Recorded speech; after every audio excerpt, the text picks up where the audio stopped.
Bismillahirrahmanirrahim. Thermal properties of matter, unit 8. Now MCQs. पुरानी यादें ताज़ा करते हुए आगे बढ़ते हैं। पहला है वाटर फ्रीजेस एट, पानी फ्रीज होता है कहाँ पे? 0 फ़ारेनहाइट पे, 32 फ़ारेनहाइट पे, -273 और 0 केल्विन। आपको पता है ये 0 केल्विन एब्सोल्यूट ज़ीरो है, ये पानी का फ्रीजिंग पॉइंट नहीं है, ये नहीं है।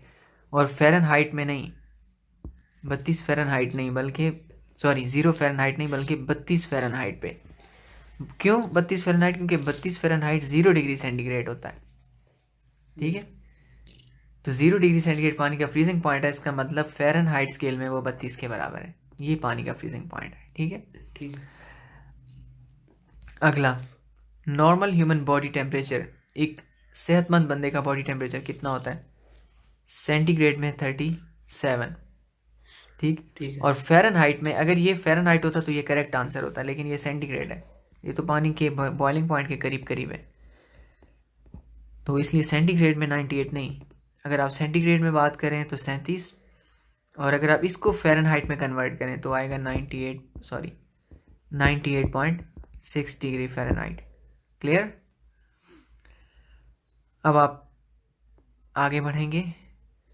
Next, mercury is used as thermometric material because mercury thermometric material के तौर पर यूज होता है क्योंकि mercury का क्या होता है? mercury has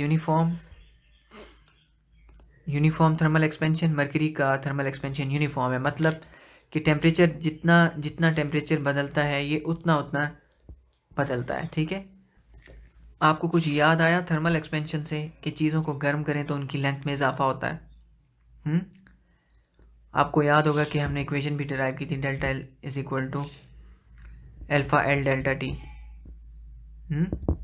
रेल की पटरियाँ गर्म करने से थोड़ी बड़ी हो जाती हैं, ढक्कन को गर्म करें तो खुल जाता है, ठीक। बॉटल का ढक्कन जैम वगैरह की अगर रखी हो, ठीक, फ्रिज में, तो उसका ढक्कन सख्त होकर बंद हो जाता है और हम थोड़ा गर्म करें तो इजीली खुल जाता है। कुछ पुरानी बातें याद आएंगे नहीं? Yes sir.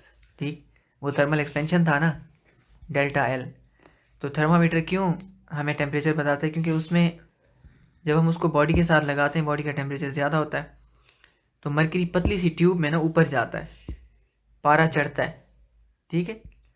तो हम मरकरी क्यों यूज़ करते हैं? क्योंकि टेम्परेचर में तब्दीली के लिहाज से, यानी डेल्टा टी के लिहाज से, मरकरी की जो डेल्टा एल है वो बराबर है, यूनिफॉर्म है, ठीक है। इसका मतलब ये हुआ कि मैं मरकरी का अगर ग्राफ बनाऊंगा ना, इधर डेल्टा टी रखूंगा क्योंकि आज़ाद है, और इधर मैं क्या रखूंगा? डेल्टा एल, तो मुझे एक स्ट्रेट लाइन मिलेगा। यस। जैसी तब्दीली टी में आएगी वैसी तब्दीली एल में आएगी, इसलिए यूनिफॉर्म का ये मतलब है, ठीक है। ये सूटेबल है, फिर इसलिए थर्मामीटर बनाने के लिए सूटेबल है। लो फ्रीजिंग पॉइंट, इसकी दूसरी खूबी ये है कि जमता नहीं है जल्दी। स्मॉल हीट कैपेसिटी, हीट को ज़्यादा जज्ब नहीं करता है अपने अंदर। ये ना हो कि हम इससे टेम्परेचर मालूम करें वो चीज़ को ही ठंडा कर दें, ठीक है। अगर हमारा थर्मामीटर चीज़ को ही ठंडा कर देगा तो मेजर क्या कर सकेगा? फिर मेजर तो नहीं कर सकेगा उसको।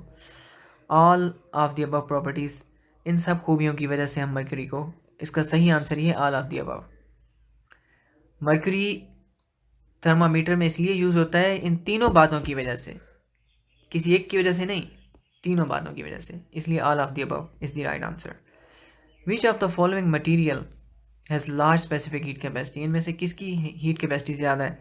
कॉपर, बर्फ, मरकरी, इन सबसे ज़्यादा इन सबसे ज़्यादा वाटर की होती है हीट कैपेसिटी। इसीलिए आपने देखा होगा पानी को जब हम चढ़ाते हैं तो गर्म करने में, गर्म होने में बहुत टाइम लेता है, बहुत सारी हीट पी जाता है पानी। अगर आपको पुरानी बातें याद हों तो पानी की जो हीट कैपेसिटी थी ना, वो थी 4200 जूल पर किलोग्राम। अब मैं क्या बताऊँ, आप ख़ुद अपनी आँखों से ही इसकी ज़ियारत कर लें। ये देखें, specific heat capacity of water is 4200 joule पर किलोग्राम पर केल्विन। ठीक है, अब तो नहीं भूलेंगे ना। चलें जी वापस चलते हैं।